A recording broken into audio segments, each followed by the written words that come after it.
अल्लाह इस गुनाह को नहीं बख्शेगा कि किसी को उसका शरीक बनाया जाए, और इसके सिवा और गुनाह जिसको चाहेगा बख्श देगा। और जिसने अल्लाह के साथ शरीक बनाया तो बेशक वो रास्ते से दूर जा पड़ा। ये लोग अल्लाह के सिवा जो परस्तिश करते हैं तो कुछ देवियों की, और पुकारते भी हैं तो शैतान सरकशी को, जिस पर अल्लाह ने लानत की है।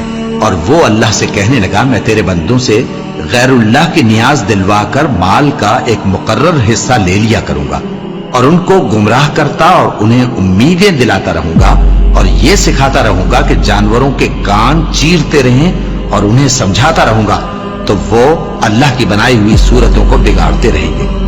और जिस शख्स ने अल्लाह को छोड़कर शैतान को दोस्त बनाया, वो साफ साफ घाटे में रहा। वो उनको वादे देता है और उम्मीदें दिलाता है, और जो कुछ शैतान उन्हें वादे देता है वो धोखा ही धोखा है।